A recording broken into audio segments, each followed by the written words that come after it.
हथगोला हाथ से एक करके चलाया जाता है, क्या हम अस्त्र कहेंगे? क्यों? और फिर अस्त्र क्या होगा? जैसे तलवार और अच्छा, बंदूक भी तो हाथ से पकड़ करके चलाते हैं, बंदूक भी तो हाथ से पकड़ कर चलाते हैं, क्या वो शस्त्र होगा कि अस्त्र होगा? अस्त्र होगा, ठीक है। आदेश अस्त्र, आदेश अस्त्र। कोई पुलिस लाइन को गया है, यहाँ पर वो ट्रांसलेट जमा रहती है, उसके ऊपर क्या लिखा है?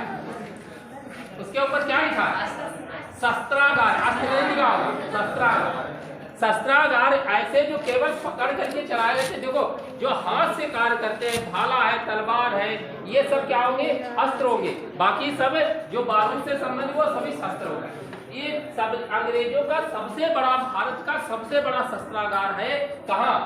बंगाल में है चटगांव, शस्त्रागार चटगांव। अब चटगांव में ये सबसे बड़ा शस्त्रागार है। इसको है किसने ढूंढा? मास्टर दास सूर्यसेन। ये बंगाल के प्रिंसिपल है। पहले इनकी बात सुनो। मास्टर दास सूर्यसेन स्कूल बहुत अच्छा चला रहे हैं, और उसी समय क्या चल रहा था? जिस समय की ये बात है, उस समय क्या चल रहा था? सविनय अवज्ञा आंदोलन, यही तो चल रहा है। सविनय अवज्ञा आंदोलन के दौरान वहां के प्रिंसिपल ने कहा कि हम सब लोग मिलकर के भी कुछ नया कार्य करें। अगर कार्य नहीं करेंगे तो हमारा देश के लिए क्या होगा? इसलिए देश के साथ योगदान देने के लिए बंगाल स्कूल के प्रिंसिपल मास्टर दास सूर्यसेन ने एक योजना बनाई।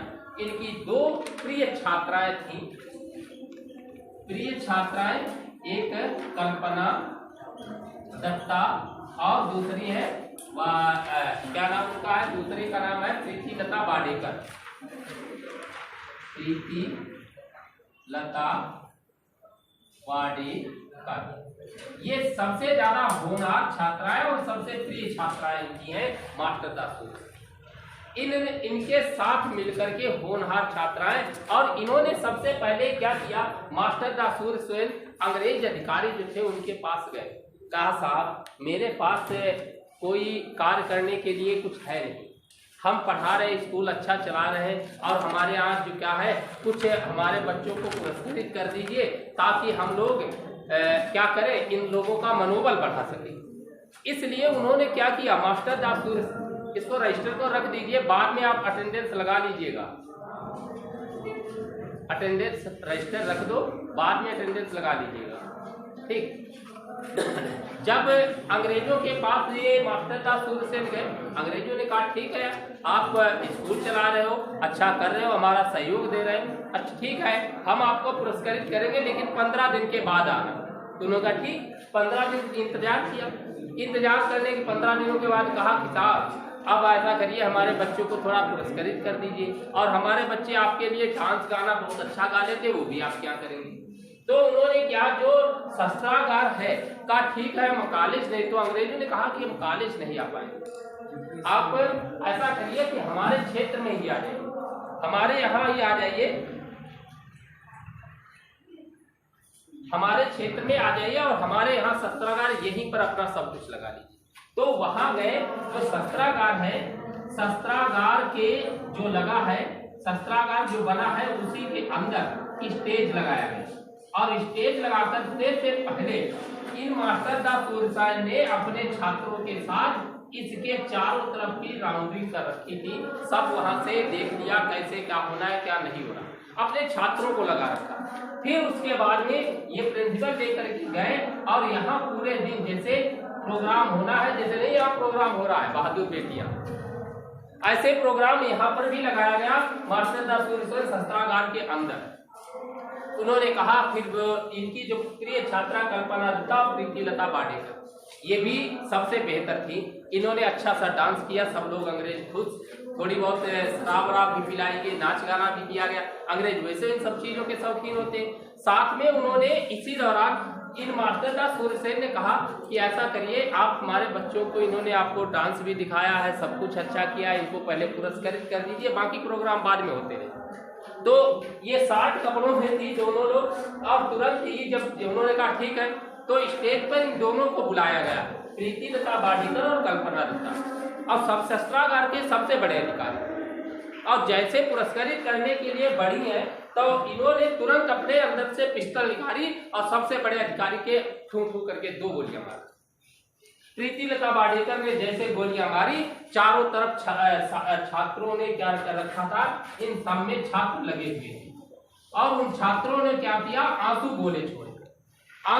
जो गोले छोड़े हैं जिससे धुआं फैल गया और आंसू निकल रहे, लोग जान ही नहीं पाए और पता भी नहीं चल पाया और पूरे शस्त्रागार को उन सब लोगों ने मिलकर के लूट करके क्या करते, लूट करके सीधे सूरसेन और पूरी पलटन कहां पहुंच जाती है, जलालाबाद यूपी में ही पड़ता है। जलालाबाद यूपी पहुंच जाते हैं और वहीं पर पहाड़ियों पर स्वतंत्र सरकार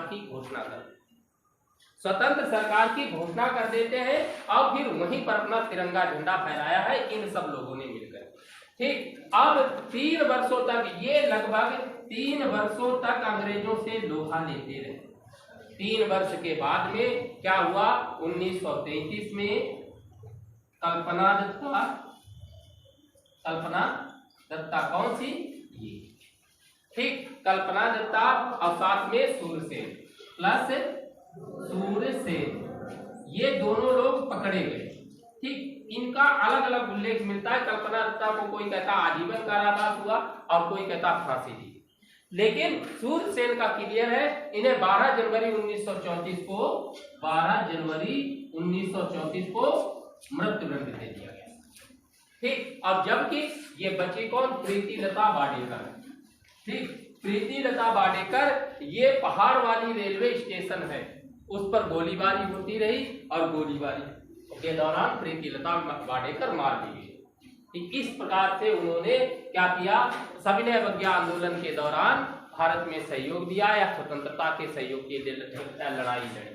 ठीक, सबसे बड़ा चटगांव लूट। भाई कुछ समझ पाया नहीं, क्या दिखाना पड़ेगा, आप लिख सकते हो, जो भी आपको ना समझ में आए वो पूछ लेना। ठीक, इनको आजीवन कारावास हुआ 1933 में, कल्पना दत्ता को सूरसेन पकड़े गए, इनको फांसी की मृत्युदंड दे दिया गया। ठीक, और यही अभी क्या कहा जाता है, हिंसा, क्या सविनय अवज्ञा आंदोलन चल रहा है, गांधी जी ने कहा था कि हिंसा का प्रवेश ना, क्या ये यहाँ पर हिंसा हुई या नहीं, हिंसा हुई, लेकिन गांधी जी भी इस समय अब की चुप है, हिंसा हो रही है, होने लगी है छुटपुट, लेकिन गांधी जी ने कहीं भी कुछ नहीं दिखाई दिया। अब उधर दूसरी तरफ बात सुनो, एक नाम सुना होगा धड़सना, कभी कभी इसका नाम आता है धारासना, ये नाम आता है धड़सना। धड़सना में क्या है, यहाँ पर सबसे बड़ा नमक कारखाना है अंग्रेजों का, अब ये पड़ता है गुजरात। धड़सना, ये वाला हिस्सा मिटा दे। धड़सना जो पड़ता है यहाँ पर अंग्रेजों का सबसे बड़ा नमक का कारखाना, और इस नमक कारखाना देखो, अंग्रेजों ने कहा, अंग्रेज क्या करते, नमक कर लगाए बैठे थे बहुत ज्यादा, हर वर्ष यहाँ से लूट कर ले जाते थे अपने यहाँ। नमक कर को समाप्त करने के लिए दांडी मार्च हुआ, और दांडी मार्च जैसे नमक कानून तोड़ा गया, वैसे तो सविनय अवज्ञा आंदोलन चालू हुआ, और उसी समय हर क्षेत्र में तरह तरीके से अपने तरीके से लोग विरोध प्रदर्शन कर रहे थे। ऐसे धड़सना जो है, धड़सना कहा जाता है यहाँ पर नमक कारखाना, नमक कारखाना लूट, ये नमक कारखाना लूट की बात कर रहे हैं। धड़सना में जो नमक कारखाना है, मई 1930, नाम है इमाम साहब, और प्लस इनके साथ में है सरोजनी नायडू,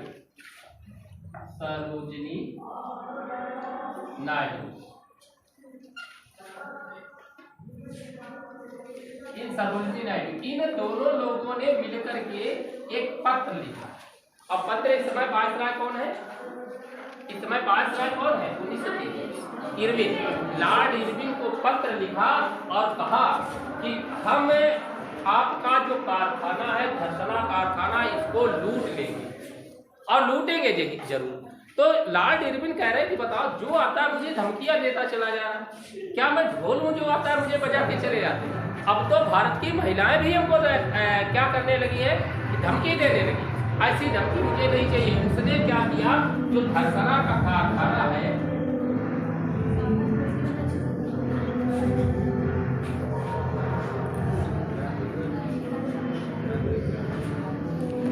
धरसना कारखाना, और वहां के सिपाहियों को उन्होंने बड़ी बड़ी बंदूकें दी, बड़े बड़े हथियार दिए। कहा कि आप लोग यहाँ पर सुरक्षा व्यवस्था तुरंत बढ़ा दिए। कहा कि ऐसा करिए, यहाँ पर बड़ी बड़ी बंदूकें लेकर के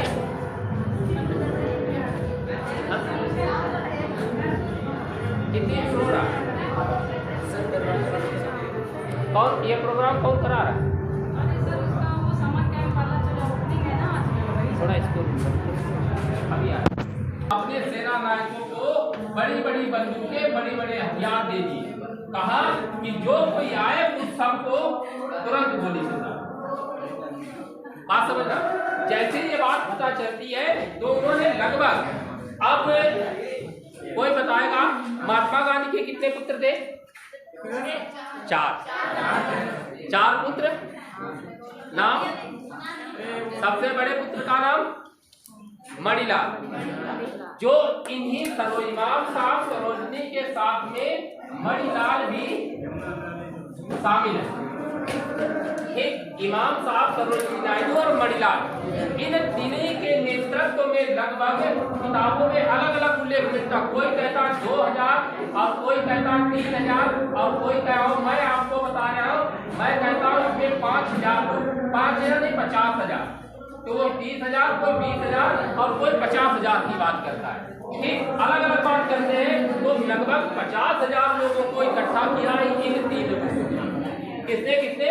इमाम साहब सरोजनी नायडू और मणिलाल। ये 50,000 लोग जब इकट्ठा होकर के और इस पर क्या करते हैं, धर्मशाला जो ये कारखाना है, इस पर हमला बोलते।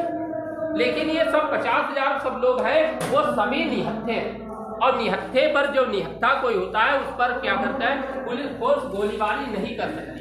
तो गोली नहीं चला सकते, ये परेशान, अब गोली नहीं चला सकते। तो ये अंग्रेज वैसे शैतानी दिमाग उनको बना रखा। तो उन्होंने क्या किया, जो राइफल थी बड़ी बड़ी, उस राइफल को गोली नहीं चला सकते तो पिछला हिस्सा पकड़ लिया और पिछले हिस्से से सबको कूटने लगे। इसी समय लगभग मान के चलिए लगभग 2 लोगों की मृत्यु हो गई, बहुत ज्यादा वो घायल हो गए, मृत्यु उनकी बाद में। लेकिन इन लोगों ने क्या किया, इस कारखाने को लूटना स्टार्ट किया। हमें लगा मुश्किल से 1-1 किलो या 100-100 ग्राम नमक पड़ा, सारा नमक यहाँ से लूट कर ले गया।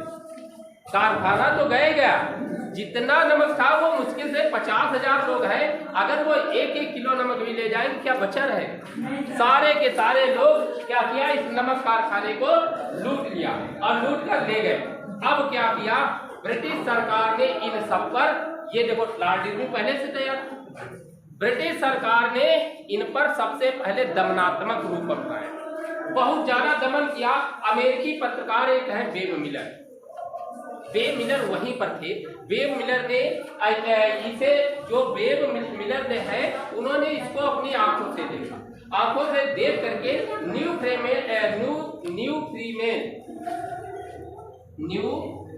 फ्रीमेन नामक पुस्तिका में या पत्रिका में या समाचार पत्र में, यह समाचार पत्र है, समाचार पत्र में इसे प्रकाशित करवाया। कहा कि इतना मतलब क्या कहा जाए, यहाँ की महिलाओं में या पुरुषों में, इन सब में इतना उत्तेजना, लूट करने का तरीका बहुत है, वैसा जोश था, जोशीला। लेकिन अंग्रेजों का जो दमन करने का बहसी तरीका जो है, इतना बहसी तरीका मैंने संसार में कहीं नहीं देखा।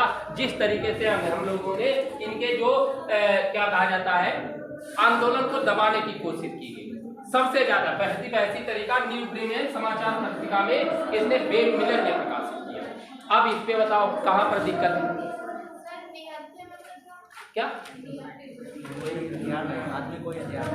निहत्थे का मतलब हाथ में कोई हथियार नहीं, कोई हथियार नहीं है, बिना हथियार निहत्थे। ठीक, ये बात आ जाती। वेब मिलर ने इसका प्रकाशन करवाया। इसके आगे चलो, देखो अभी सविनय अवज्ञा आंदोलन के दौरान ही तो सारी बातें चल रही है। उधर चले जाओ, एक नाम सुना होगा, गोडी नेल्यू। क्या नाम सुना है? गोडी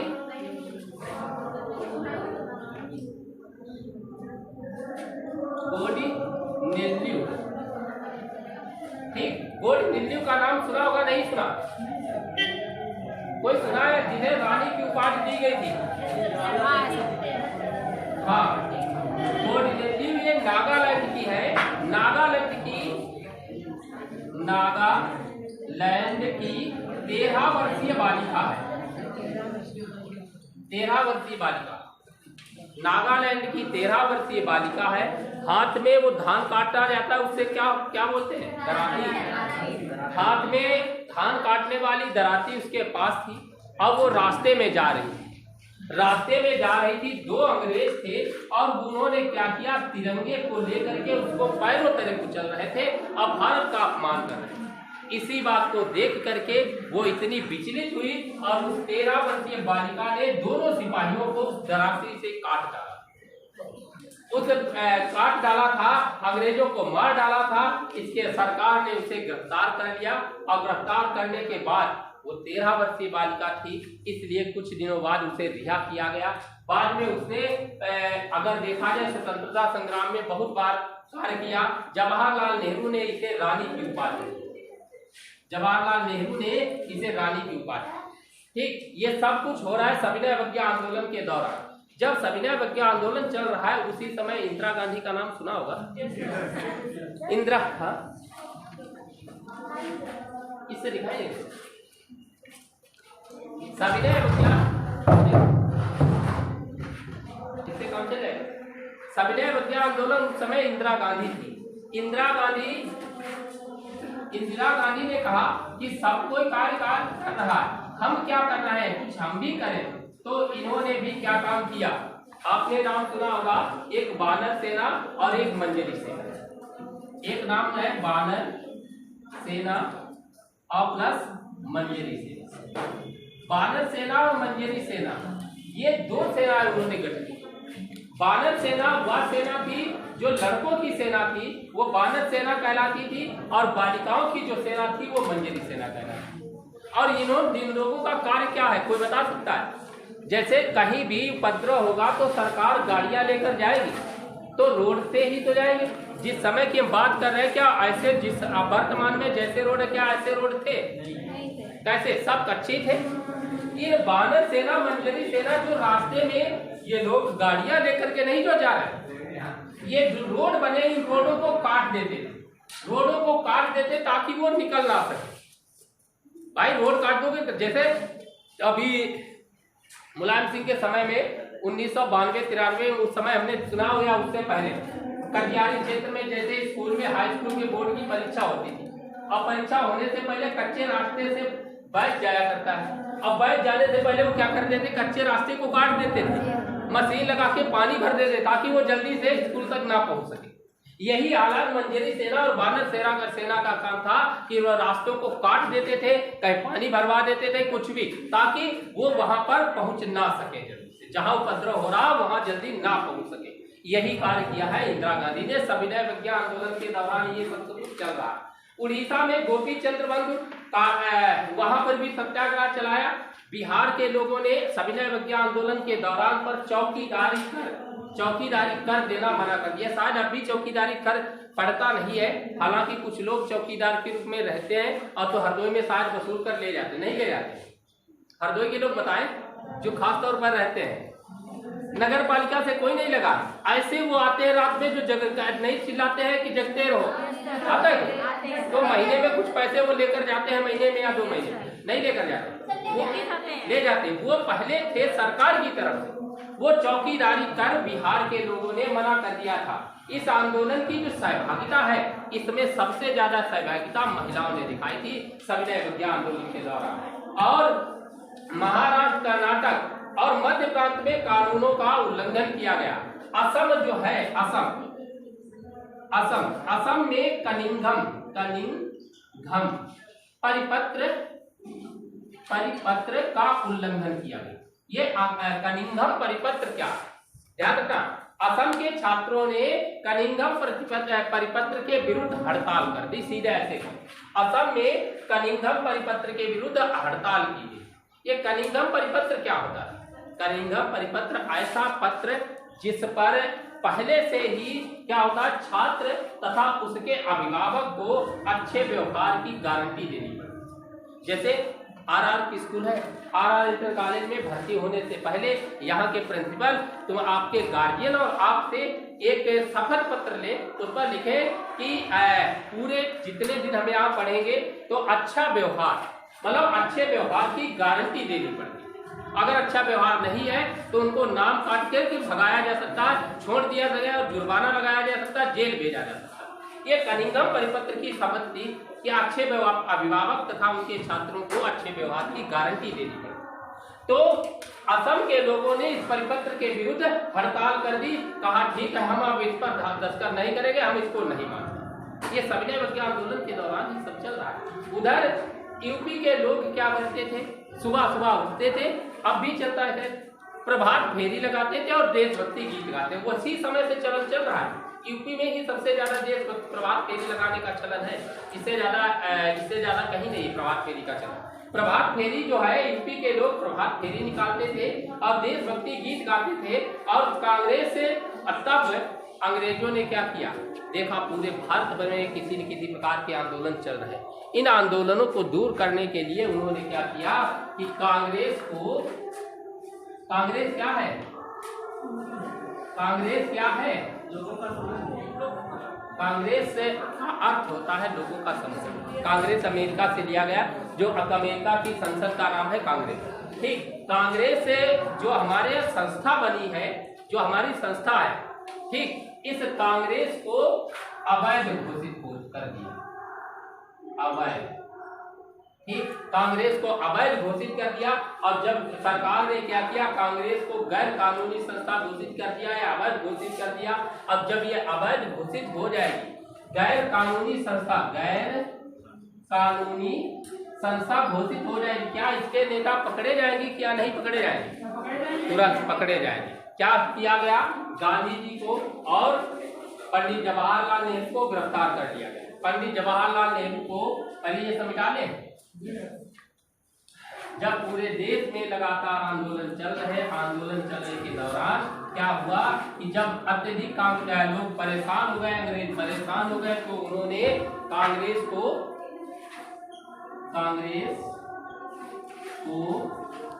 गैर कानूनी संस्था घोषित कर दिया।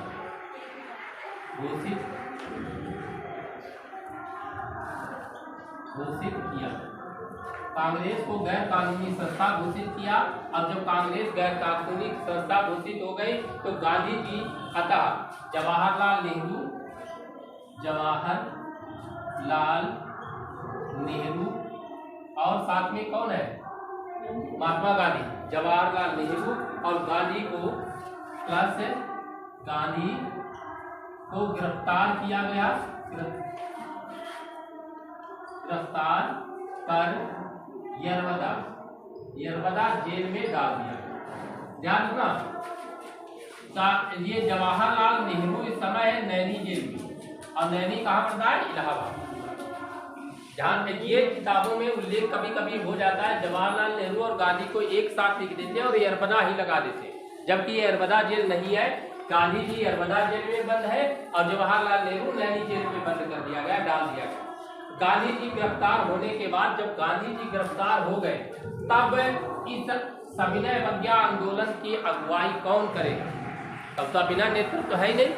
इधर जवाहरलाल नेहरू भी पकड़े गए, जवाहरलाल नेहरू भी नहीं है, गांधी जी भी नहीं है, तो इसकी अगुवाई कौन करेगा? तब इसको आगे चलाने के लिए कौन? तब इसे आगे चलाते हैं कौन? अब्बास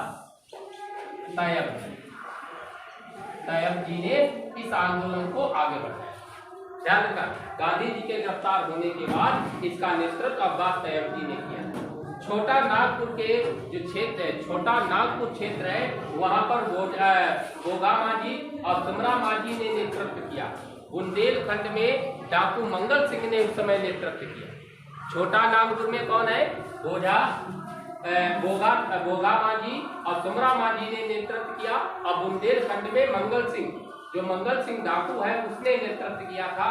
इस प्रकार से क्या होता है, सविनय अवज्ञा आंदोलन आगे बढ़ता चला जा रहा है। अब देखो, जब इधर सविनय अवज्ञा आंदोलन चल रहा है, उधर क्या कौन सा वो आया था, साइमन कमीशन अपनी रिपोर्ट दे चुका है, जिस पर विचार विमर्श करने के लिए लंदन में गोलमेज सम्मेलन लगाए जाने हैं। यहाँ पर तो सविनय अवज्ञा आंदोलन चल रहा है, उधर गोलमेज सम्मेलन की तैयारी हो रही है। ये सब हटा दें, ठीक। उधर गोलमेज सम्मेलन की तैयारी चलती है। गोलमेज सम्मेलन की बात करें तो पहले गोलमेज सम्मेलन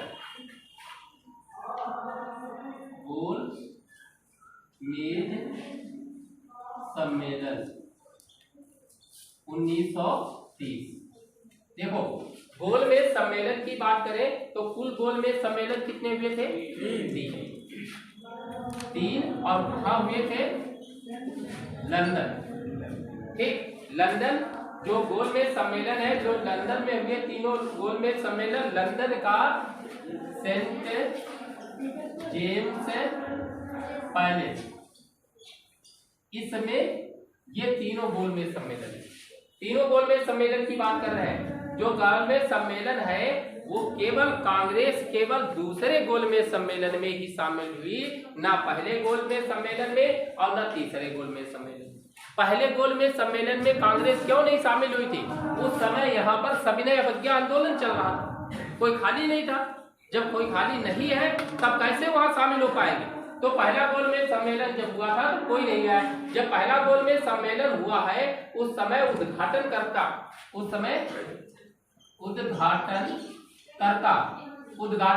कौन होगा? वहां का राजा। उस समय राजा कौन है? ब्रिटिश सम्राट।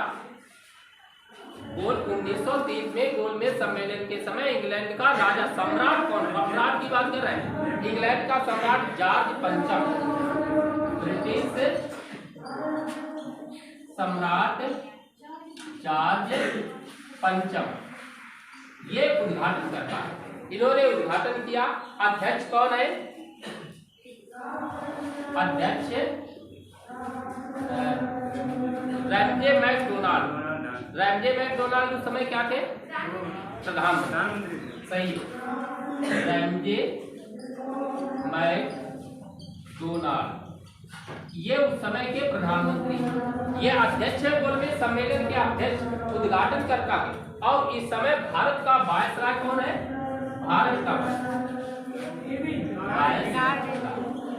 लॉर्ड इरविन, ठीक। लॉर्ड इरविन भारत के वायसराय। ये तो परिस्थितियां भारत से लेकर के इंग्लैंड तक थी। प्रथम गोलमेज सम्मेलन है, क्या होता है? प्रथम गोलमेज सम्मेलन पहले जानते हैं। प्रथम गोलमेज सम्मेलन, प्रथम गोलमेज सम्मेलन कब हुआ? 12 नवंबर 1930। 12 नवंबर 1930 से लेकर के कब तक? 19 जनवरी 1931। जब प्रथम गोलमेज सम्मेलन चल रहा है तब भारत में सविनय अवज्ञा आंदोलन चल रहा है। क्या बड़े बड़े नेता सब गिरफ्तार हैं, जेल में पड़े हुए हैं? क्या इस समय वो प्रथम गोलमेज सम्मेलन में शामिल हो सके? जब प्रथम गोलमेज सम्मेलन हुआ इस समय कांग्रेस इसमें शामिल, कांग्रेस क्या कर रही? शामिल नहीं, ठीक। कहा शामिल नहीं है। कुल सदस्य कितने शामिल है? कुल सदस्य है 89। कुल सदस्य 89 सदस्य है। उसमें से क्या है? 76 भारतीय बचे कितने? 13 अंग्रेज सदस्य, ठीक। 13 ब्रिटिश के सदस्य। 76 भारतीय सदस्य है, 13 ब्रिटिश सदस्य। 76 भारतीय सदस्यों में अगर बात की जाए तो प्रथम गोलमेज सम्मेलन में डॉक्टर भीमराव अंबेडकर, मोहम्मद अली जिन्ना, शफी मोहम्मद, गंगा सिंह, जय सिंह, बाकी सब लोग हैं। जयकर है, छोटे छोटे रियासतों के राजा हैं, ये सब मिलकर के शामिल है। केवल कांग्रेस शामिल नहीं। जब कांग्रेस शामिल नहीं है तब वहां के रैमजे मैकडोनाल्ड ने लॉर्ड इरविन से कहा कि जब यहाँ पर भारतीय राजनीतिक दल ही उपस्थित नहीं है तो ये गोलमेज सम्मेलन चलेगा कैसे? तुम यहाँ कर क्या रहे हो? तुम गोलमेज सम्मेलन में भारतीयों को शामिल भी नहीं करवा पा रहे हो।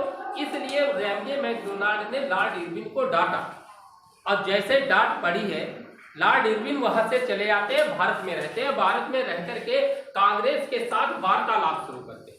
कहते ऐसा करो कि आप गोलमेज सम्मेलन में अवश्य रूप से शामिल हो जाओगे, और जैसे आप कहोगे उसी प्रकार हम कानून बना करके आपके यहाँ भारतीय शासन व्यवस्था को लागू कर देंगे। ये सब तैयारी करने के लिए क्या करते हैं कि लॉर्ड इरविन के बीच में एक नाम सुना होगा, तेज बहादुर सप्रू और जयकर। लॉर्ड इरविन ने तेज बहादुर सप्रू और जयकर, जो लॉर्ड इरविन के करीबी थे और वो महात्मा गांधी के करीबी भी बने, और उस समय महात्मा गांधी जेल में थे। महात्मा गांधी के पास कोई नहीं मिलने जा सकता था, लेकिन लॉर्ड इरविन ने सारी छूट दे रखी थी जेल में। जयकर और तेज बहादुर सप्रू जितनी बार चाहे उतनी बार गांधी जी के साथ पास जाए, और जितनी बार इच्छा आए तो हमारे पास आए, बशर्ते दोनों के बीच समझौता करें। तब गांधी इरविन समझौता किया जाता है प्रथम गोलमेज सम्मेलन के बाद।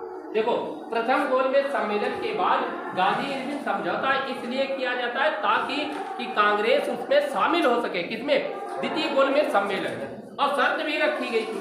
तब ये वाली बात समझ पाए नहीं? यहीं पर चलते हैं गांधी इरविन समझौता। हटा लें इसको, बोलो तो ना हटाए।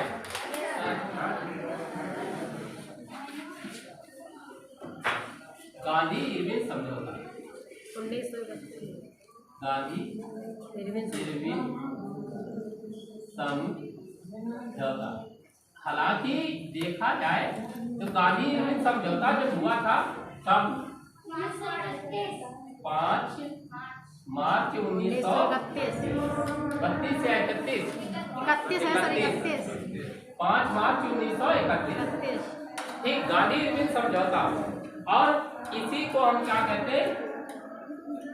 दिल्ली समझौता। गांधी इरविन समझौते को ही दिल्ली समझौते के नाम से भी जाना।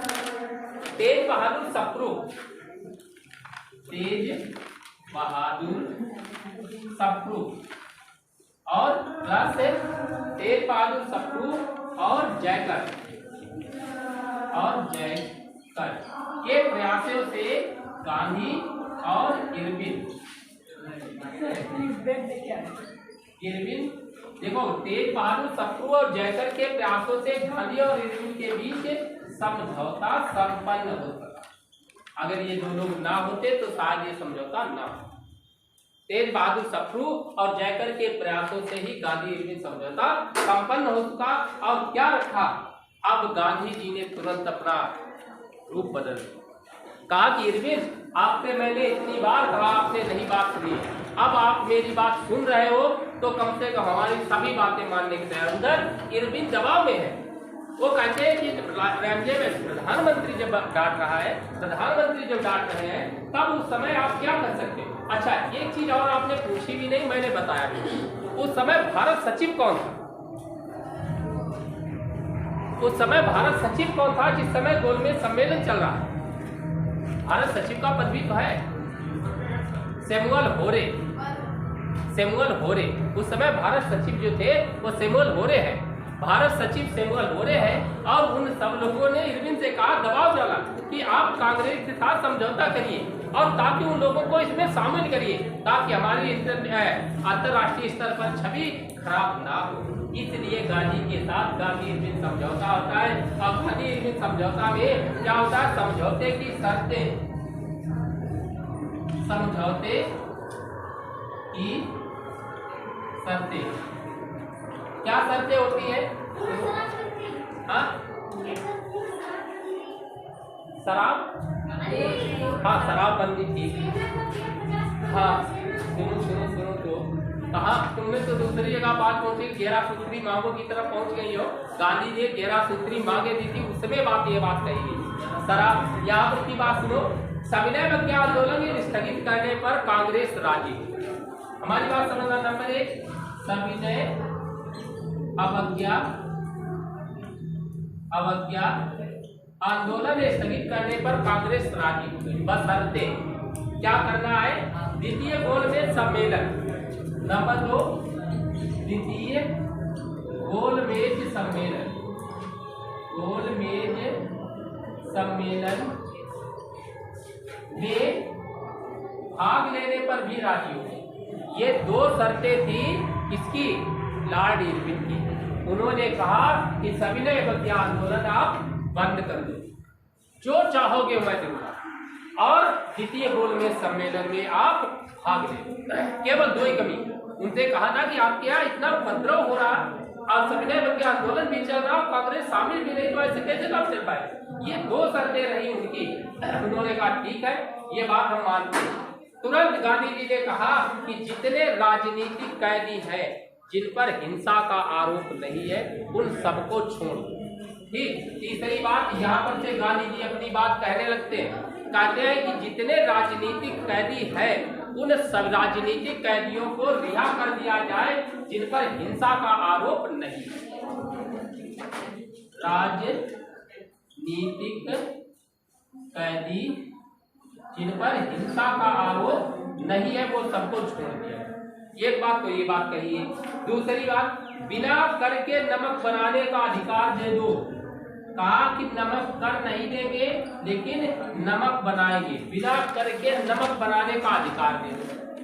तुरंत इरविन का ठीक ले जाओ। पहले कहा राजनीतिक जितने की कैदी है जिन पर हिंसा नहीं वो सब छोड़ दो। सब राजनीतिक कैदियों को छोड़ दिया लॉर्ड इरविन ने तुरंत। पूरे देश में हर जेल से छोड़ दिया गया जिन पर हिंसा का आरोप नहीं है। दूसरे, जब नमक कर जो लगा रखा था अंग्रेजों ने कहा ठीक, सब लोग नमक बनाओ, हमें कोई कर की आवश्यकता नहीं। तुरंत उन्होंने कहा। फिर कहा विदेशी वस्त्रों और शराब की दुकानों के सामने हम धरना देंगे, वो भी शांतिपूर्वक। कहा ठीक है, आप विदेश हमारी जो विदेशी वस्त्रों की दुकानें हैं, विदेशी वस्त्र और शराब की दुकानें प्लस शराब की दुकानें हैं, उनके सामने अगर शांतिपूर्वक आप धरना देते हो तो हमें कोई दिक्कत नहीं। आप धरना देते रहो, हमें कोई मतलब नहीं, आप उसको नुकसान न पहुंचा। ठीक है, नुकसान नहीं पहुंचाएंगे, धरना देते रहे। तो उन्होंने वो भी मंजूर कर लिया। फिर कहा आप जो आपने आपातकालीन अध्यादेश लागू कर रखा है आप इसको भी वापस लीजिए। उन्होंने कहा ठीक, आपातकालीन अध्यादेश भी उन्होंने क्या कर लिया? वापस ले लिया। आपातकालीन अध्यादेश वापस ले लिया और कहा कि जितने पैसे वाले व्यक्ति नहीं थे, जिन लोगों के पास पैसा अधिक था और या धनी वर्ग के लोग, उनकी सबकी संपत्तियां जब्त कर ली गई। कांग्रेस की भी संपत्ति जब्त कर ली गई थी, उस संपत्ति को वापस करो। तो लॉर्ड इरविन का ठीक है, आप अपनी संपत्ति भी ले जाओ, संपत्तियां भी दे दी, ये सब कुछ दे दिया। और कहा कि तब उन्होंने इसी समय अगर सुखदेव भगत सिंह राजगुरु, फैसला कब हुआ? 5 मार्च 1931। सुखदेव राजगुरु और भगत सिंह को फांसी कब हुई थी? 23 मार्च 1931। अगर वो लोग, अगर गांधी जी इन तीनों को यहाँ पर लॉर्ड इरविन से उनकी फांसी की सजा छुड़वा देते, एक बार तक बात करते, तो शायद वो लोग छूट जाए। ये बात सत्य है कि उस समय महात्मा गांधी से भी बड़ा एक व्यक्तित्व उभर रहा था, वो थे भगत सिंह। भगत सिंह का व्यक्तित्व महात्मा गांधी से भी बड़ा व्यक्तित्व बनता जा रहा था। कम उम्र में भी इतना बड़ा अच्छा त्याग और इतना ईमानदारी से त्याग करना शायद किसी के बस की बात। इसलिए गांधी जी ने कहीं पर भी गांधी जी ने कहीं भी भगत सिंह, सुखदेव, राजगुरु का नाम कहीं पर भी नहीं लिया। अगर नाम तक लिया होता तो शायद वो आज बच जाता। ठीक, इतनी शर्तें होने के बाद क्या किया गया कि गांधी जी जब तैयार हो गए, और तैयार होने के बाद गांधी इरविन के बीच समझौता तय हो गया। अब तय होने के बाद तब तक कराची में अधिवेशन होगा, क्योंकि कांग्रेस की भी तो सहमति चाहिए। भाई गांधी जी ने तो कर लिया समझौता, अब गांधी जी का समझौता करने के बाद कांग्रेस की भी तो सहमति चाहिए। तो गांधी उस समय कांग्रेस का जो अधिवेशन लगता है वो कराची में अधिवेशन होता है। कराची अधिवेशन, इसको पहले हटाएं फिर चलते हैं कराची अधिवेशन की तरफ।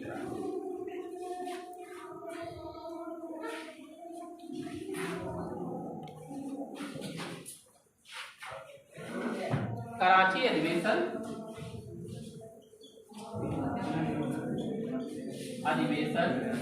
कब होता है? 26 से 29 मार्च 1931। कांग्रेस का कराची अधिवेशन होता है। ठीक, कांग्रेस इसमें गांधी इरविन समझौते का अनुमोदन किया। इसमें गांधी इरविन समझौते का अनुमोदन किया गया। अनुमोदन का मतलब गांधी इरविन समझौते का अनुमोदन किया गया मतलब उनको क्या प्रदान किया गई, अनुमति प्रदान कर दी गई कि गांधी जो समझौता किया वो ठीक होगा। ठीक, और इस कराची अधिवेशन के अध्यक्ष कौन थे? हाँ, सरदार वल्लभ भाई पटेल। ठीक, सरदार वल्लभ भाई पटेल क्या है कि ये इनके अध्यक्ष रहे।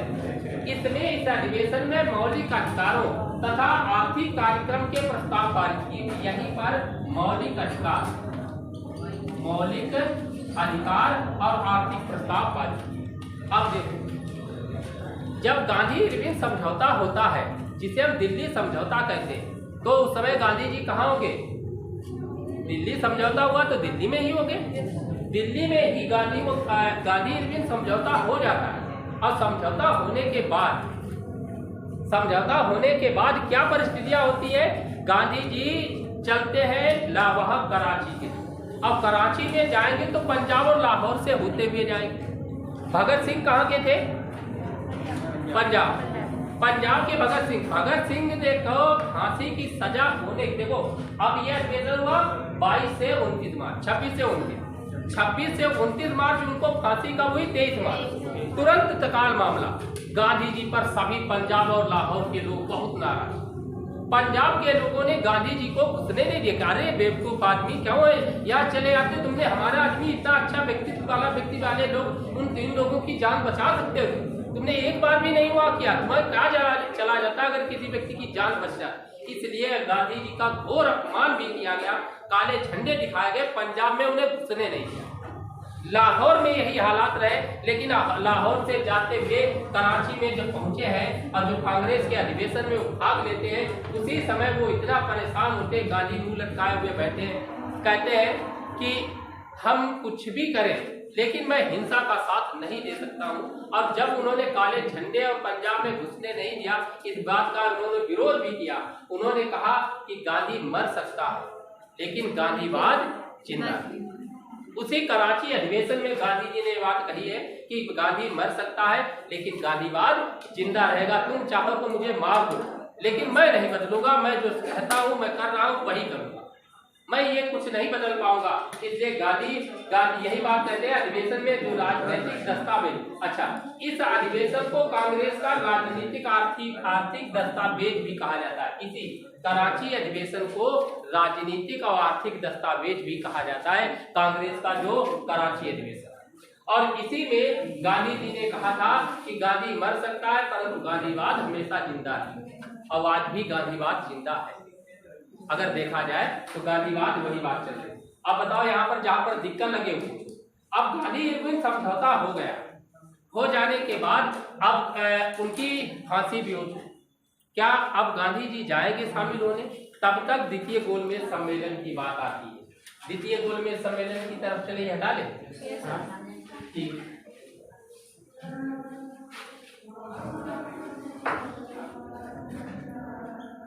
द्वितीय गोल मेज सम्मेलन। ठीक है, द्वितीय गोल मेज सम्मेलन कब होता है? 1927। बताओ कब? 7 सितंबर 1907 सितंबर 1931 से लेकर के 1 दिसंबर 1931।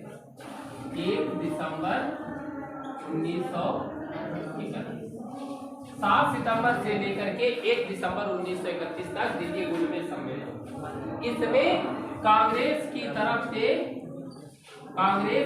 से एकमात्र प्रतिनिधि, इसमें ऐसा एकमात्र प्रतिनिधि गांधी जी शामिल हुए। हमारी बात समझना, द्वितीय गोलमेज सम्मेलन में ही कांग्रेस का प्रतिनिधि शामिल हुआ और वो भी किसके? कांग्रेस की तरफ से। गांधी जी को सारी व्यवस्थाएं लॉर्ड इरविन ने की। गांधी जी को शामिल होने के लिए लॉर्ड इरविन ने सारी व्यवस्थाएं की। लॉर्ड इरविन ने क्या किया, गांधी जी के लिए, गांधी जी राजपुताना, ये क्या है, राजपुताना नामक जहाज से ये क्या करते हैं, लंदन को रवाना होते हैं। राजपुताना जहाज से वो लंदन को रवाना होते हैं और रवाना बैठते हैं और लंदन पहुंचने पर, लंदन जब पहुंचे हैं, ठीक, लंदन पहुंचने पर इन्हें किंग्सले हाल में इन्हें ठहराया गया था। ध्यान रखना, ये सभी क्वेश्चन है। लंदन जब पहुंचे हैं तो उन्हें कहाँ ठहराया गया था गांधी जी को, किंग्सले हाल में। अब किस जहाज से गए थे, राजपुताना जहाज से गए, लेकिन उधर सरोजिनी नायडू और मदन मोहन मालवीय, सरोजिनी नायडू और मदन मोहन मालवीय को भी कांग्रेस ने अपनी तरफ से निश्चित कर रखा था कि आप भी हमारे साथ में शामिल होंगे, आप भी हमारे साथ में शामिल होंगे। लेकिन वो लॉर्ड इरविन नहीं है, लॉर्ड इरविन ने कहा कि आप मेरे तरफ से विशेष रूप से जाइए। आपने महामना मदन मोहन मालवीय का नाम सुना होगा। महामना मदन मोहन मालवीय तो कहे जाते हैं, लेकिन जरा जितने महामना और ये जरूर कहीं न कहीं बात बनती है तो रूढ़िवादिता पर बातें हमारी चली जाती है। सर, महामना मदन मोहन मालवीय ऐसे व्यक्तित्व के लोग थे, बहुत सब कुछ अच्छा। जब लड़कियों की उम्र कही जाती, विवाह की आयु 12 वर्ष से 13 वर्ष के लिए बात कही गई, तब अकेले मदन मोहन मालवीय ने ही 1 वर्ष की उम्र नहीं बढ़ने दी। अकेले केवल मदन मोहन मालवीय, बाकी सब कुछ अच्छा। लेकिन लड़कियों के विवाह की आयु की जब फैसला हुआ था, अंग्रेजों के बीच सब घोर विरोध करने वाले पहले व्यक्ति मदन मोहन मालवीय थे, जिन्होंने सबसे पहले विरोध किया था और सबसे ज्यादा बढ़कर किया। ठीक, बाकी सब चीजें अच्छी हैं। एक चीज बुराई वाली बात बता दे, कम लोग जानते हैं, लेकिन अगर क्वेश्चन आता है पीसीएस में तो वहां पर ये बात ध्यान रखना, सबसे पहले घोर विरोध करने वाले मदन मोहन मालवीय ही थे। ठीक, ध्यान रखना। लंदन में किंग्सले हाल में गांधी जी को ठहराया गया। उधर कांग्रेस की तरफ से सरोजिनी नायडू और मदन मोहन मालवीय को भी सम्मेलन में भाग लेने के लिए मनोनीत किया गया। लेकिन हाँ, सब साथी में थे। लेकिन गवर्नर जनरल ने विशेष प्रतिनिधि के रूप में शामिल कर लिया। जब द्वितीय गोल में सम्मेलन हुआ था, उस समय 111 सदस्य शामिल हुए। 111 सदस्य शामिल हुए। मेन उसमें डॉक्टर बी.आर. अम्बेडकर ये भी गए हैं, साथ में इमाम अली भी गए, सरोजिनी नायडू, मदन मोहन मालवीय, घनश्याम दास बिदला और गांधी जी के सचिव महादेव देसाई, ये भी साथ में जाते हैं। अब जाते हैं वहां पर क्या होता है, पहले बात समझो। द्वितीय गोल में सम्मेलन, द्वितीय गोल मेज सम्मेलन। ठीक, देखो गोल मेज का मतलब गोल मेज, एक राउंड टेबल मतलब एक बीच में गोल मेज है और इसके चारों तरफ लोग बैठे हैं। हमको सिर्फ 4 ही कुर्सियां भी डाल रहे हैं।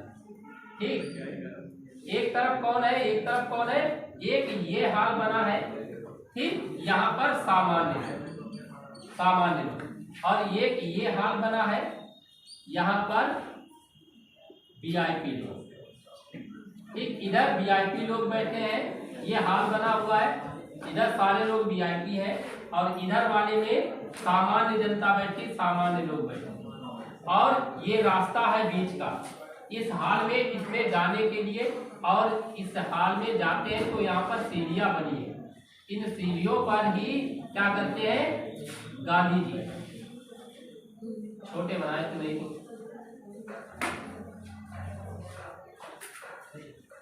और गांधी जी क्या करते हैं यहाँ पहुंचते हैं। और जैसे ये क्या करते हैं, कौन सा पहले से है, सेंट जेम्स पैलेस में जैसे ही अंदर भर्ती होते हैं और जैसे अंदर पहुंचते हैं, खट खट की आवाज लाठी टेकते हुए चले जाते हैं महादेव देसाई। सारे लोग कहते हैं कि कांग्रेस या भारत का प्रतिनिधि करने वाले कौन, महात्मा गांधी आ गए। यहाँ पर कौन बैठा है, यहाँ पर अम्बेडकर या राजनीतिक दल ऐसे लोग बैठे हैं और या देसी राज्यों के जो रियासत के लोग भी यहाँ बैठे हैं। एक तरफ ब्रिटेन इंग्लैंड के प्रधानमंत्री रैमजे मैकडोनाल्ड, एक तरफ कौन, जॉर्ज पंचम ही बैठे हैं, रैमजे मैकडोनाल्ड बैठे हैं, और ये भारत के प्रतिनिधिकर्ता लोग बैठे हैं। गांधी जी भी जाते हैं, कहते हैं गांधी जी की शक्ल देखने के लिए बहुत लोग तैयार। जैसे वो सीढ़ियां चढ़ते हैं, इस महल की सीढ़ियां चढ़ते दौरान ये इधर बैठे हैं, क्या कहा जाता है, फ्रैंक मोरिस, ये बैठे इधर सामान्य हाल में। इधर इंग्लैंड के पूर्व प्रधानमंत्री विंस्टन चर्चिल ये इधर बैठे। ये चर्चिल ने जैसे इनको देखा, पहले तो फ्रैंक मोरिस ने देखा, फ्रैंक मोरिस ने कहा कि ये तो क्या है, देशद्रोही फकीर। फ्रैंक मोरिस ने कहा ये देशद्रोही फकीर है, कि देशद्रोही फकीर ये ऐसा फकीर है जो देश हम लोगों के लिए देशद्रोही फकीर। इधर चर्चिल ने कहा कि नहीं, ये अर्धनग्न फकीर है। कुछ लोग इस सेंटेंस को गलत तरीके से छापते, तब उसे कहते हैं अर्धनग्न देशद्रोही फकीर, जबकि दो अलग अलग शब्द हैं। ध्यान रखना, किताबों में अगर पढ़ना चाहे तो कभी शब्द ऐसे मिले अर्धनग्न देशद्रोही फकीर, तो दोनों के नाम आते। फ्रैंक मोरिस ने इन्हें कहा था देशद्रोही फकीर, विंस्टन चर्चिल ने इन्हें कहा था अर्धनग्न। ध्यान रखना, इसमें किताबों में बहुत बार विवाद है, बहुत जगह गलतियां मिलती हैं, इनको उल्टा भी कोटेशन कर देते। ध्यान रखना, विंस्टन चर्चिल ने इन्हें अर्धनग्न फकीर कहा था, फ्रैंक मोरिस ने इन्हें देशद्रोही फकीर कहा। जब ये ऊपर पहुंच गए और बैठे हैं, पहली बार अंग्रेजों ने भारतीयों को बराबरी का दर्जा दिया। गोलमेज सम्मेलन के दौरान पहली बार अंग्रेजों ने भारतीयों को बराबरी का दर्जा दिया और बराबर बिठाया। अब बिठाने के दौरान सबसे पहले महात्मा गांधी से इंग्लैंड के प्रधानमंत्री जॉर्ज पंचम ने महात्मा गांधी से सबसे पहले एक सवाल पूछा। कहा, जब हमारा पुत्र वहां गया था भारत, तब आप लोगों ने सबसे ज्यादा विरोध उसका क्यों किया? तो महात्मा गांधी ने कहा कि आपका पुत्र नहीं गया था, वो ब्रिटिश का क्या गया था, प्रतिनिधि गया था, ब्रिटिश सरकार का प्रतिनिधि गया था, हम प्रतिनिधि के रूप में उसका विरोध कर रहे हैं।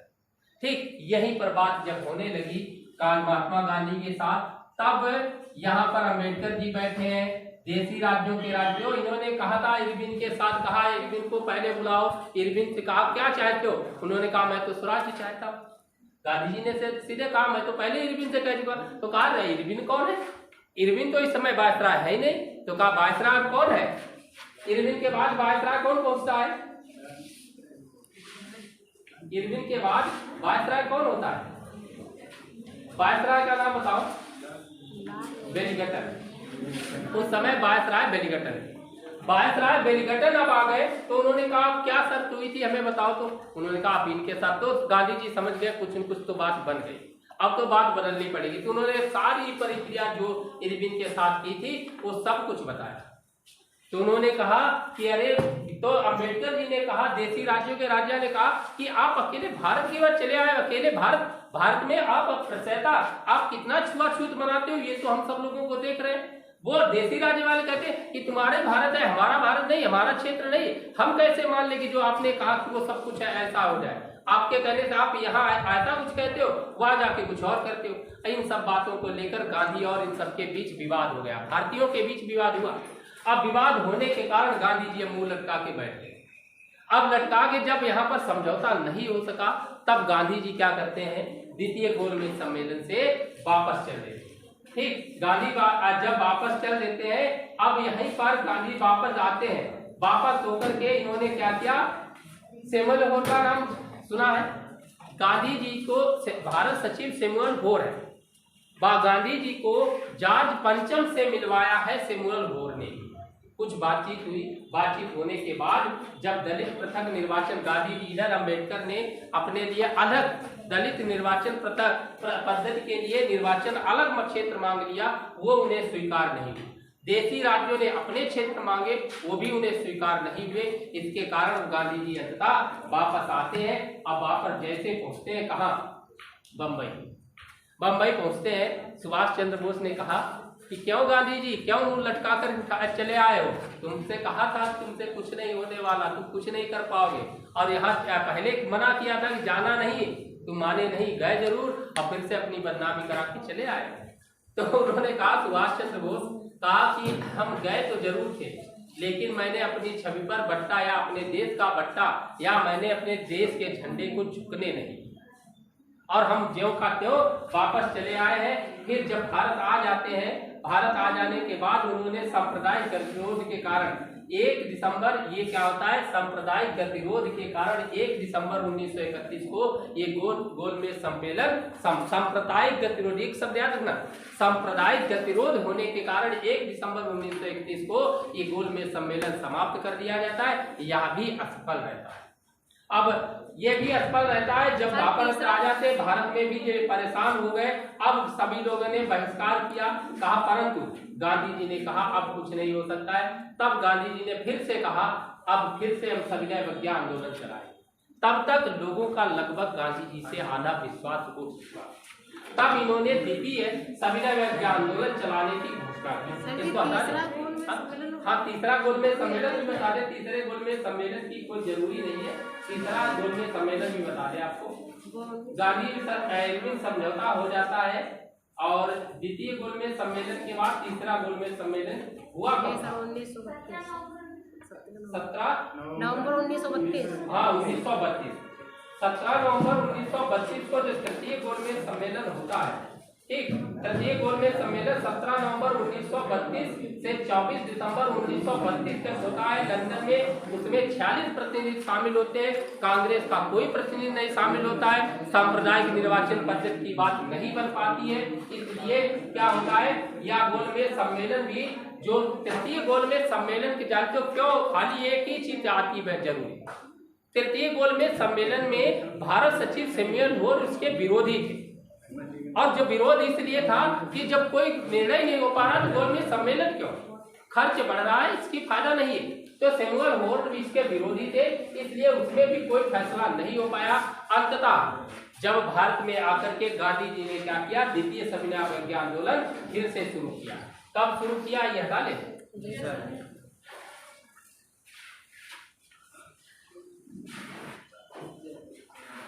द्वितीय सविनय अवज्ञा आंदोलन, द्वितीय सविनय अवज्ञा आंदोलन। गांधी जी ने भारत में आकर के फिर से द्वितीय सविनय अवज्ञा आंदोलन शुरू किया। सविनय कब, 4 जनवरी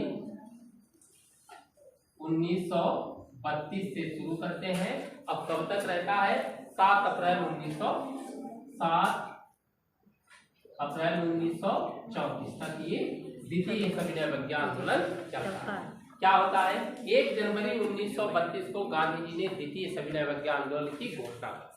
गांधी जी समझ रहे थे जो प्रथम सविनय अवज्ञा आंदोलन चला उसी प्रकार हमारा सब कुछ चलने लगेगा और फिर वायसराय मजबूर हो जाएगा, लेकिन ऐसा संभव नहीं हो पाया।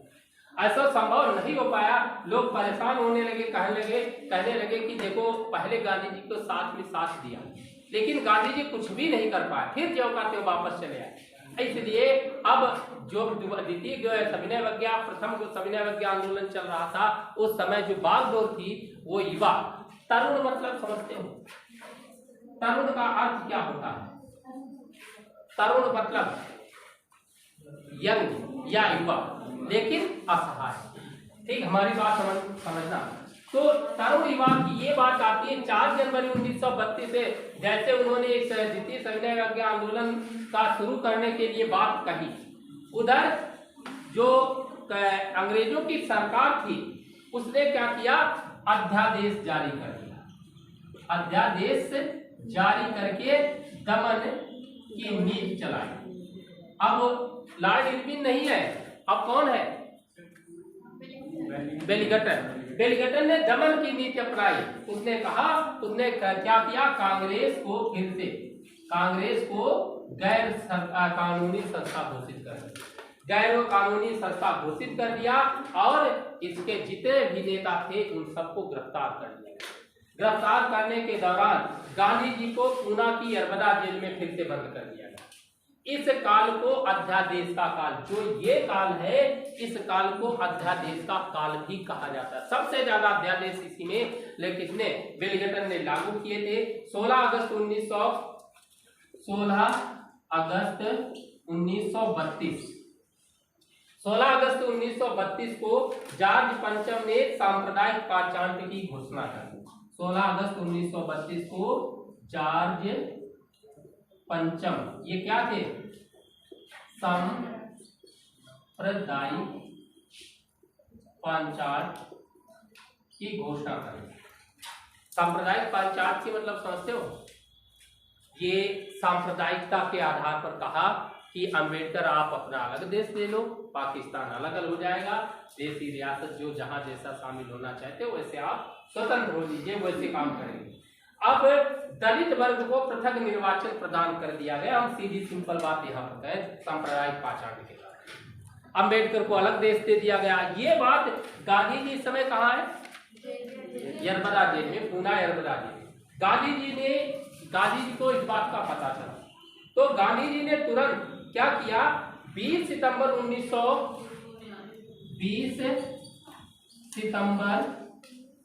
1932 को क्या किया, यरबदा की जेल में उन्होंने कहा कि आमरण अनशन, कहा कि सांप्रदायिक पाचांट के आधार पर देश का बंटवारा हो जाएगा तो कई टुकड़े हो जाएंगे।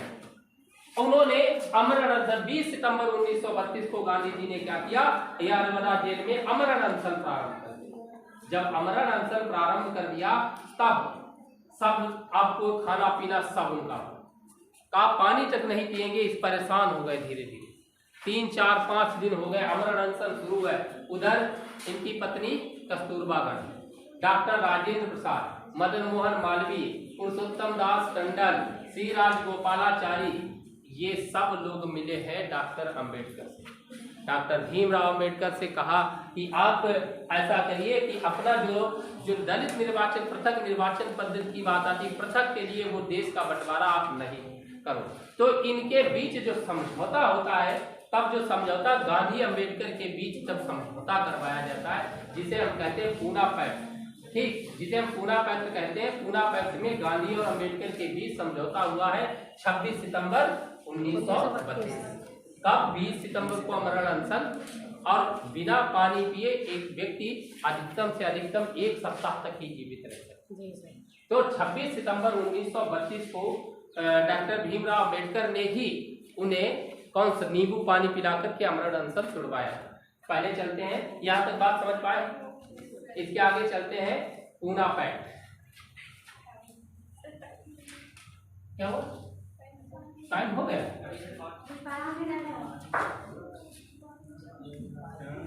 जल्दी में क्या, Poona pact, Poona pact. Poona pact कब हुआ था, 26 सितंबर 1932। उधर सांप्रदायिक पाचांट की घोषणा कर दी गई। जॉर्ज पंचम ने कहा कि आप अपना अपना क्षेत्र ले लो, हमें क्या लेना देना, अपने 4 टुकड़े रखो, हम आपको अधिकार दे रहे हैं, भाई आपकी नहीं बात बन पा रही है तो अलग अलग रह लीजिए, अपने जाति के समूह के हिसाब से अपना बंटवारा कर लीजिए। जब गांधी अंबेडकर के मध्य पूना पैक्ट किसके बीच हुआ था, पहले तो गांधी प्लस अंबेडकर। अच्छा, आपको बता दें, जब द्वितीय गोलमेज सम्मेलन के बाद गांधी जी जब से आए थे, तब से उन्होंने दलितों के लिए ही कार्य करना शुरू किया। जो हरिजन शब्द दिया गया है वो गांधी जी का ही दिया है, ठीक, गांधी जो हरिजन शब्द है वो गांधी जी का ही दिया हुआ है। और यहीं पर गांधी और अंबेडकर के बीच समझौता किया गया। समझौता 26 सितंबर, इसमें क्या किया गया कि जो दलितों हेतु पृथक निर्वाचन पद्धति, जो पृथक निर्वाचन को समाप्त किया गया। कहा ठीक, हम तुम्हारी बात मान लेते हैं, पृथक नहीं करेंगे, लेकिन क्या करते हैं, विधानमंडलों में आरक्षित सीटों की संख्या जो है, विधानमंडल में आरक्षित सीटों की संख्या 71 थी, उसको बढ़ा करके 139। ठीक, दूसरी बात कि केंद्रीय विधानमंडल में 18% सीटें केंद्रीय विधानमंडल में 18% सीटें आरक्षित कर दी गई। एससी वर्ग 18% सीटें आरक्षित कर दी गई। फिर सितंबर 1932 में ही गांधी जी ने हरिजन सेवक संघ की स्थापना की। जब हरिजन सेवक संघ की स्थापना की तो उसके अध्यक्ष घनश्याम दास बिड़ला को बनाया। ठीक ध्यान रखना, 1932 में गांधी जी ने हरिजन सेवक संघ की स्थापना की और क्या किया कि उसका अध्यक्ष घनश्याम दास बिड़ला को बनाया। अस्पृश्यता के विरोध में इस समय काम किया जाना था और यहीं से गांधी जी ने क्या किया, 21 दिन का उपवास भी रखा था कि अगर देखा जाए 8 मई 1933 को अस्पृश्यता को समाप्त करने के लिए गांधी जी ने 21 दिन का उपवास प्रारंभ किया। सरकार ने जेल से रिहा कर दिया और जेल से रिहा होने के बाद वो वर्धा स्थित अपने आश्रम में लौट गए। ठीक 1933 में इन्होंने जब 21 दिन का उपवास शुरू किया अस्पृश्यता के विरुद्ध, तब इन्हें छोड़ दिया गया। अच्छा और बता दें, जनवरी 1933 में हरिजन नामक साप्ताहिक समाचार पत्र भी इन्होंने शुरू किया था। इसका प्रकाशन उन्होंने पूना की यरवदा जेल से ही प्रारंभ किया। ध्यान रखना, यरवदा जेल से ही प्रारंभ किया है। जो कौन, हरिजन नामक साप्ताहिक समाचार पत्र। 1 अगस्त 1933 को गांधी जी ने जब सविनय अवज्ञा आंदोलन, द्वितीय सविनय अवज्ञा आंदोलन सही नहीं चल पाया, उसी दौरान उन्होंने 1 अगस्त 1933 को व्यक्तिगत सत्याग्रह प्रारंभ किया। ठीक, व्यक्तिगत सत्याग्रह प्रारंभ किया। सुभाष चंद्र बोस, विट्ठल भाई पटेल, इन्होंने कहा कि ये असफल राजनीतिक कार्य। सुभाष चंद्र बोस और विट्ठल भाई पटेल इन्होंने गांधी जी का उपहास उड़ाया, कहा कि ये ऐसा व्यक्ति है जो असफल है। डॉक्टर अंबेडकर ने कहा था महात्मा गांधी क्षणिक धूल की तरह धूल उड़ाते लेकिन स्तर नहीं उठा पाते। इस तरीके से गांधी जी का घोर अपमान करते हुए अगर देखा जाए सुभाष चंद्र बोस का, यहीं से सुभाष चंद्र बोस की कहानी थोड़ी पढ़ाएंगे बाद में। सुभाष चंद्र बोस का जीवन बर्बाद करने वाला पहला व्यक्ति जो है वो गांधी जी, और सुभाष चंद्र भी कहीं भी गांधी जी की मजाक उड़ाना नहीं छोड़ते और इसलिए पता नहीं उनके बीच क्या 36 का आंकड़ा बनता गया।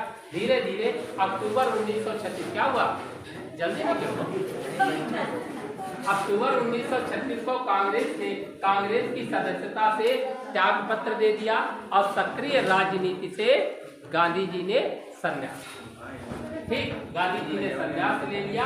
और यही से बात चलती है त्रिपुरी संकट और या हरिपुरा गुजरात में जो सुभाष चंद्र बोस कांग्रेस के अध्यक्ष बनते हैं। 1936 में उन्हें सक्रिय राजनीति से इस्तीफा तो दिया। अब देखो वो किस तरीके से गिरगिट के रंग बदलते हैं, लेकिन बदलते हुए कोई देख नहीं पा रहा है। कैसे गांधी जी ने सुभाष चंद्र बोस को सक्रिय राजनीति में भारतीय कांग्रेस की जो राजनीति है वहां से उनको हटाया। जो त्रिपुरी अधिवेशन है, दूसरा कौन, हरिपुरा अधिवेशन में जब गांधी जी ने किसको बनाया था, पट्टाभी सीतारमैया से, वहां से जैसे ही कांग्रेस से कौन, सुभाष चंद्र बोस इस्तीफा देते हैं। इस्तीफा देने के बाद धीरे धीरे बंगाल की राजनीति से कैसे सुभाष चंद्र बोस को हटाया जाता है, ये अगले दिन।